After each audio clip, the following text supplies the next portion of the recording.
Hello everyone, this is the last section of chapter 5 and it's about areas of applications of exponential functions, specifically for growth and decay. Now sometimes exponential functions are used to determine how long it will take for certain items, or whether it's finances or chemicals, to grow or decay over time. Now, this presentation is pretty self-explanatory. The solutions are worked clearly and in details, but I'll still go over a few things and put in my explanation. But you can also watch the Pearson videos posted on Canvas to get a better understanding, perhaps, right? These are the topics covered in this presentation. However, I will be focusing mainly on the exponential growth and decay models. The Newton's law of cooling is a physics-based application. I'm going to skip it for the time being. If you are interested in the topic, then please go through the slide. They have worked out problems pretty clearly, and you can also avail of Pearson's video that I've posted on Canvas. Now, before we go into the mathematics of the growth and decay models, let's talk a little bit about what growth and decay models are about. To explain that, I'll start with an entity. All right. So we have an entity that can represent something like your investments or a chemical compound, which can be expected to increase over a period of time, or it can also decrease, get smaller over a period of time. So initially we start with a certain amount or a certain size of an entity, and then over a period of time, given a certain growth rate, it will either increase in size or it can even get smaller in size or amount or quantity or whatever applies to that entity. All right, now what the growth and decay models help us determine is how we to what amount or to what size we can expect our entity to grow over a certain period of time, or to shrink over a certain period of time. All right, so that's what the growth and decay functions model. All right, and it's an exponential function. So let's go into the function and try to understand uh, how it looks like and what it is calculating. We'll talk about the variables of the function as well. So here it says f of t equals a sub 0 times e raised to the power k times t, or a equals a sub 0 times e to the power k times t. All right, so let me break it down and explain the variables a little bit. So we have f of t. T represents time. So as we see here, time is the input into the function. It's the domain. Time is the domain of the function. So if we input a period of time, could be 2 years, 7 years, any number, 500 years, any number of years, but it represents time, is equal to a sub 0. A sub 0 is the amount or size of our entity at the starting point, at a particular point in time. That's the starting one. It's the initial size that we start with. That's why it's a sub 0. That sub 0 tells us that at point 0, that's what the size is. All right. And then it has multiplied by e. E here represents the natural base of an exponent. It is a constant value, right? And it is raised to the power k times t. K represents the rate of growth. It's a constant value also. It'll be given to us uh, what we should use as the growth rate, and t again is the time. or is the period of time over which we expect the entity to grow or shrink in size or amount. All right. Now it says if k is greater than 0, the k being the growth rate, if k is greater than 0, the function models the amount or size of a growing entity. So that means if the growth rate is a positive value, then that will represent an increasing function. It will be a growing entity. So our entity that we started with, entity of a certain size with which we started, is going to grow to a larger size or a larger amount. So if we invested uh, a certain amount of dollars at a certain point in time, then if the growth rate is a positive value, then we should expect it to grow larger.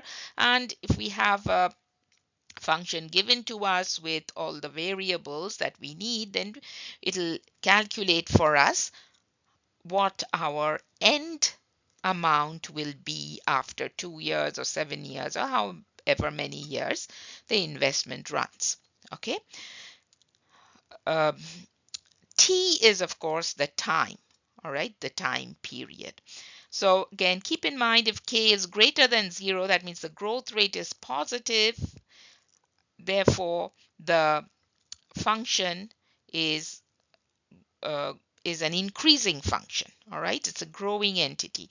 A sub 0 again is the original amount that we started with, or it could be the size of the growing entity at time t equal to 0. So the initial point is represented with t equal to 0.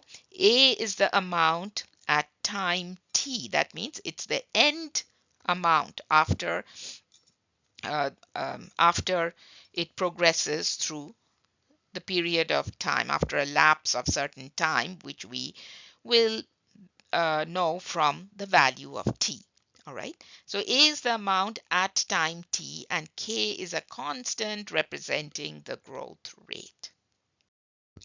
Now, previously we talked about the growth function where the entity would grow in size or amount, and that would happen if k was greater than 0. All right, if the growth rate is a positive value. However, if k is less than 0, that means if it's a negative value, the function models the amount or size of a decaying entity. That means the entity is going to shrink in size or in volume or in amount, all right, whatever may be applicable to it, all right. Um, Often radioactive materials, they decay over time, all right. So this kind of model where the growth rate would be negative would be applicable to radioactive materials. So A sub 0 again is the original amount or size of the decaying entity at time t equal to 0.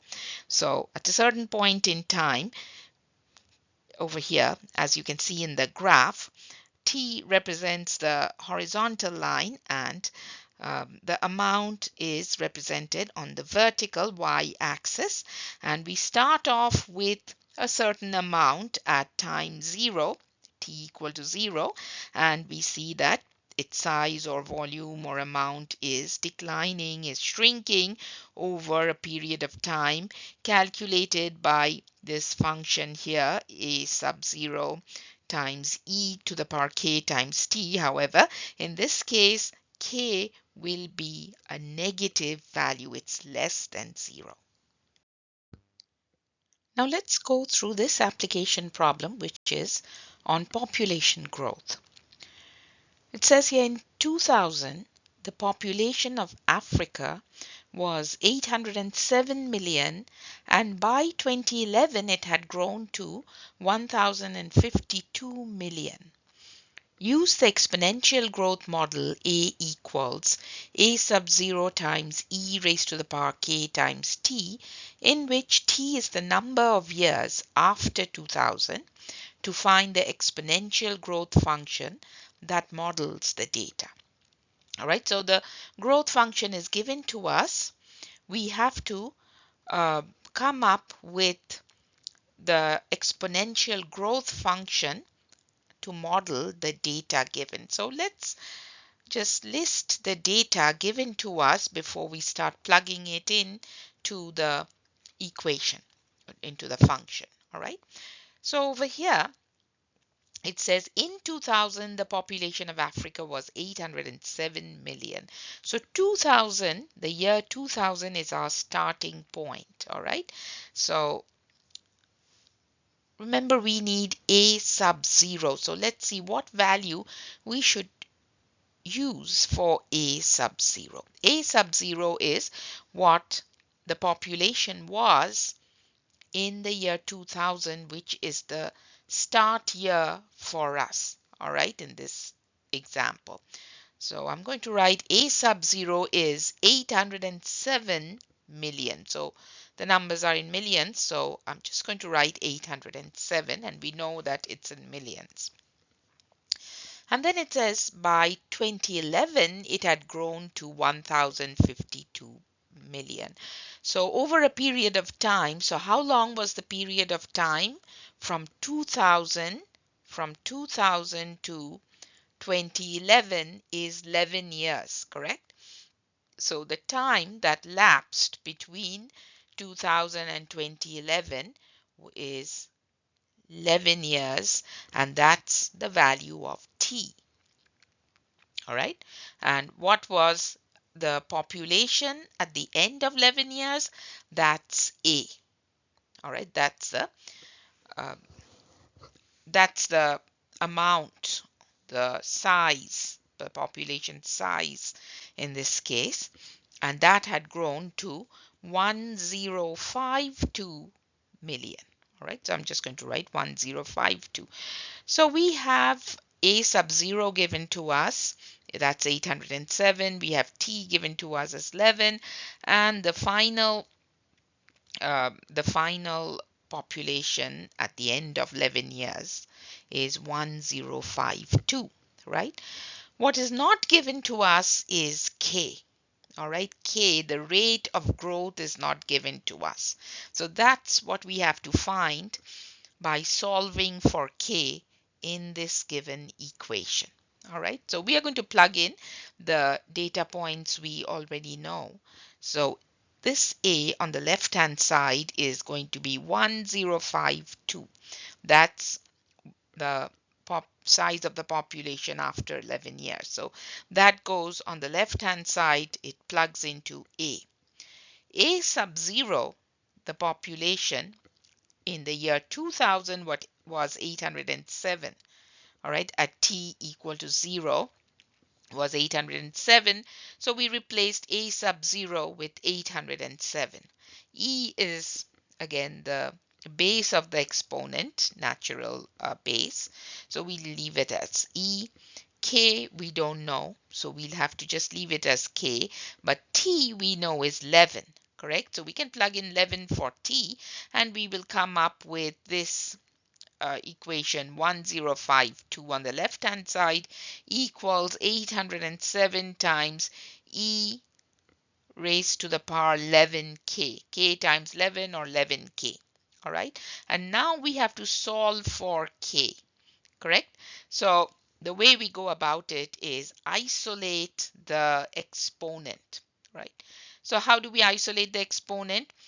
Divide both sides by 807 to remove the 807.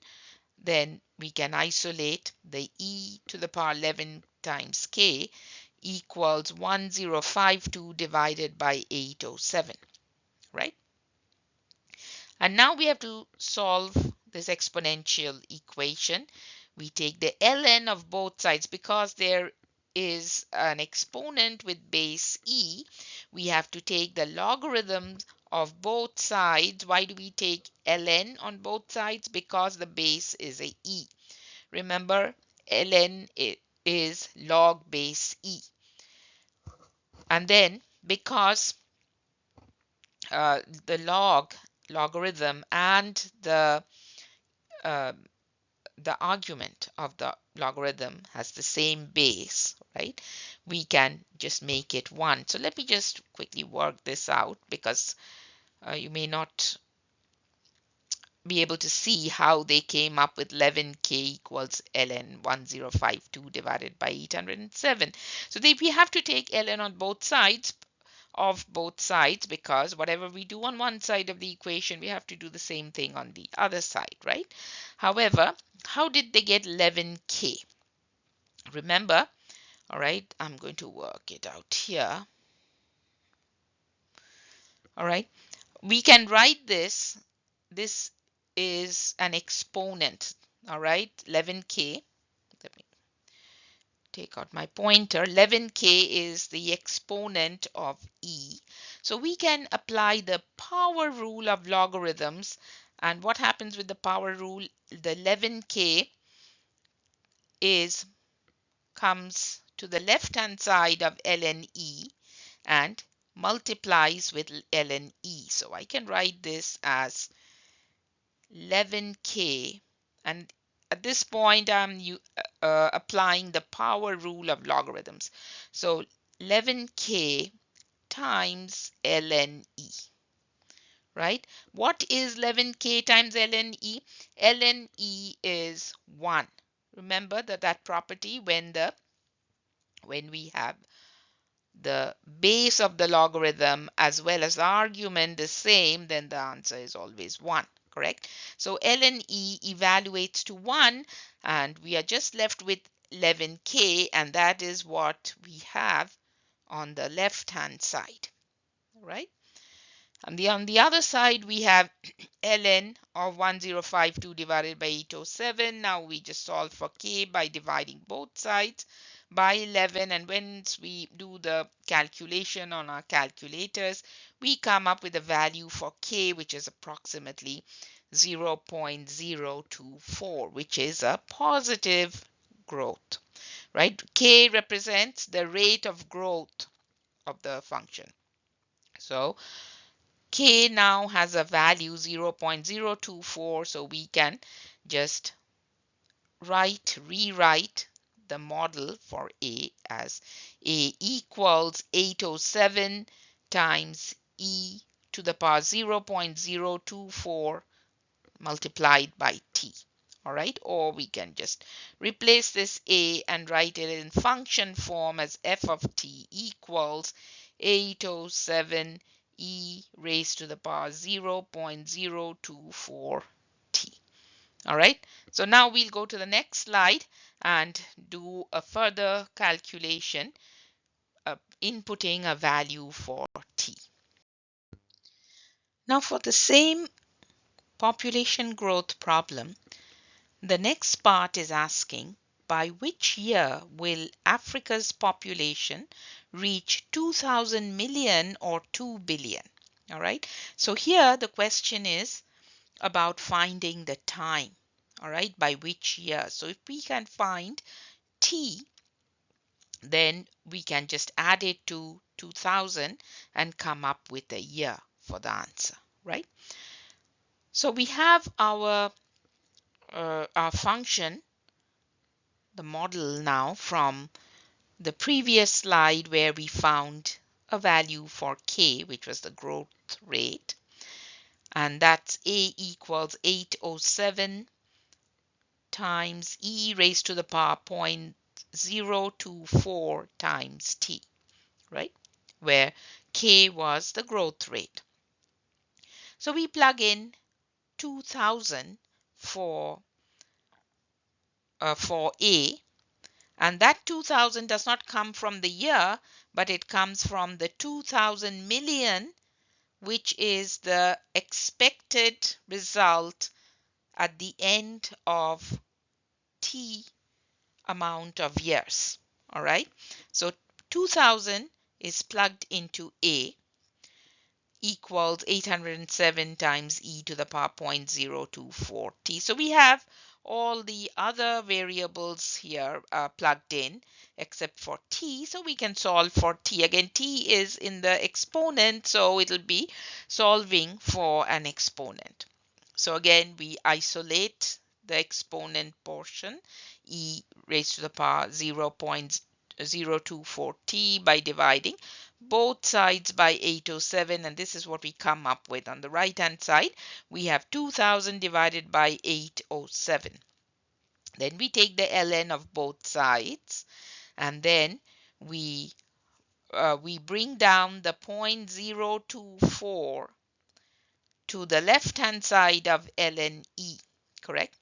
So we have 0.024t, not just the 0.024, but 0.024 times t comes down to the left hand side of ln e, and that is applying the power rule of logarithms.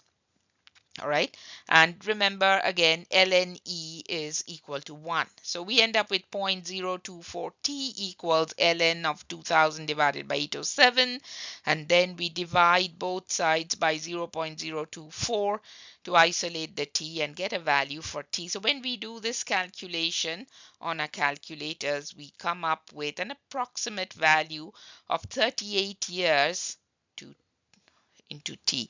So to give the exact year when Africa's population will reach 2 billion or 2000 million, it's 2000 plus 38, so 2038 is when we can expect the population of Africa to grow to 2 billion. So in this slide, they just complete the example that we were working on. It said, by which year will Africa's population reach 2000 million or 2 billion? We found that T was approximately 38. So all we have to do is add the 38 to the year 2000 to come up with the exact year. So our final answer is, by the year 2038, Africa's population will reach 2000 million or 2 billion. Example 2 is an application of the decay model where a particular entity decreases in size or amount over time based on a certain decay rate. Now we will be using the same equation, the same function that we used for the growth function in the previous example, but we will have to first model the function for this particular example by finding a value for k by first solving for k, which represents the growth rate, and then we can plug in the values for different variables, and we can solve for the different variables as well. All right, so I'm going to first read through this question and try to understand what they are asking. It says the half-life of strontium-90 is 28 years, meaning that after 28 years, a given amount of the substance will have decayed to half the original amount. Find the exponential decay model for strontium-90. All right, so we will have to model this first. However, let's try to understand what half-life means. The half-life of any element or any compound or any substance is the amount of time it takes for the substance to be reduced, to decay to half the original amount. So let's say today we have about maybe, I don't know, 20 grams of strontium 90 today. All right, then from today, 28 years later, that 20 grams will become 10 grams. So it will be reduced to half its amount 20 years from today. All right, so that's what half-life means, and a lot of elements do have a half-life in chemistry.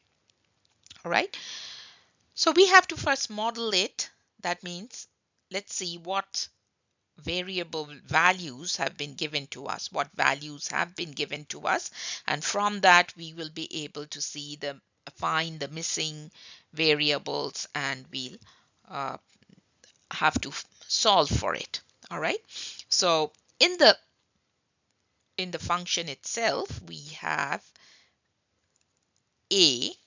Okay, a is the final amount after so many years or a certain period of time. That's a. And then we have a sub 0, right? That's also in the function, in the formula. And then e is a constant value. It's the natural base of the exponent. K, do we have k given? I don't think we have k given. But t, do we have t given? Yes, t here is 28, all right? It's the half-life of the element. So over here, this 28 years represents our t. Now, do we have values for a and a sub 0? All right, we know how that a is going to be half of whatever a sub 0 is today, correct? So we can write a equals a sub 0 divided by 2, right? Its amount is going to become half of whatever a sub 0 is today. Now, we are not given the value of a sub 0 in this question, but let's see how we can still find or solve for k using the information that is given to us so far. All right, so we have the function as a equals a sub 0 times e to the power k times t. All right, and then we know a is a sub 0 divided by 2. So we write here on the left hand side a sub 0 divided by 2, and on the right hand side we have to keep the a sub 0 as is because it's not given to us what we start with, but e raised to the power k is also not given to us. That's what we have to find, times 28 is t. So we plug in all the known values, and then what do we have here in the next step? On the next step, we have half, all right? We see that the a sub zeros are gone in the third step here. How did we get rid of the a sub 0? All right, because we are now ready to solve the equation. Remember, in this step, in the third step, our goal is to isolate the exponent. We want to isolate the exponent, so we can divide both sides by a sub 0, right? If we divide, this is a1 divided by a sub 0. So if we divide both sides by a sub 0, then we are left with half, correct? And that's how they came up with the half in the third step. So half equals e to the power 28 times k. And now after this, we can just take the ln of both sides like they've done in this fourth step.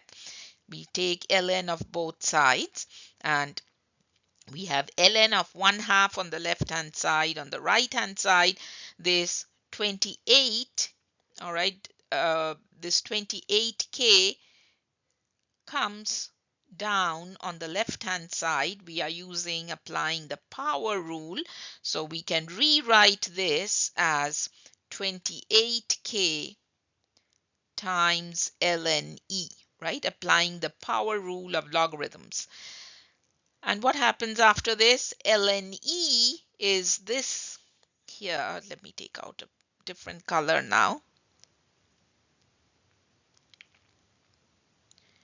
All right, ln e, this portion, this expression ln e is equal to 1, right? Is equal to 1. Therefore, all we are left with now is ln of 1/2 equals 28k. All right, so they had some missing steps here. I just wanted to fill that in when I'm explaining. All right, so now we have to solve for k. Divide both sides by 28, so k will be equal to ln of 1/2 divided by 28. When you run that through your calculators, you should come up with a value of k, which is minus 0.0248. And then just plug it into the formula here. We will have a equals a sub 0 e raised to the power negative 0.0248 times t. All right. So let's go on to the next step to see what question we have to answer after this. So we have completed and come up with a model for this particular problem. Now in part 2 of this application problem, it says if there are originally 60 grams, how long will it take for strontium 90 to decay to a level of 10 grams? All right. So they are asking us to find time, T. Okay. Now we already came up with a model for this particular problem, which was A equals A sub 0 times E raised to the power negative 0.0248 times T. So this value here, negative 0.0248, which we came up with in the previous part, is the rate of decay. All right, it's the rate of decay. It's negative. That's what makes it a decay model rather than a growth model. If this were a positive growth rate, then it would be a growth model, right? So we bring our model here and write it, and then we have to plug in the appropriate values from this information provided to us, and then we will end up solving for t, because that's what we need to find to determine how long it'll take for the material to decay. So 60 represents the initial amount, the original or the initial amount, and that will be plugged into A sub 0. All right, so we have A sub 0 given to us, and that 60, that's the initial amount, and then the final amount is 10. The final amount is represented by the variable A. So we have A equals, where A is the final amount and A sub 0 is the initial amount. So we plug in 10 for A and 60 for A sub 0, and then we have E raised to the power negative 0.0248 times T. Now we can proceed to solving this equation for t. The first thing we must do is isolate the exponent portion of the equation. And in order to isolate it, we have to remove the 60 from the right-hand side, correct? So I'm going to divide both sides by 60. All right, so let me just all right, so I'm going to divide both sides by 60, and that eliminates 60 from the side of the exponent, and 10 divided by 60 is 1/6. That's how they came up with the 1/6 on the left hand side, and on the other side we have e to the negative 0.0248 times t. In the next step we have to take the ln of both sides, correct? And once we take the ln, we can use the power rule to bring down the exponent to the left-hand side of ln e. All right.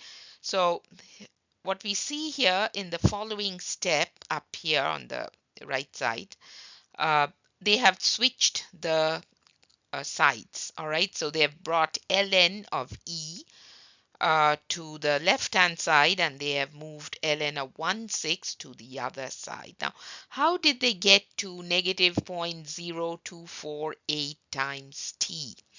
All right, if you remember, what we do is we apply the power rule. That means now that we have ln, we can write this as negative 0.0248t times ln e. And then ln e is 1. It evaluates to 1. So we will have negative 0.0248t times 1.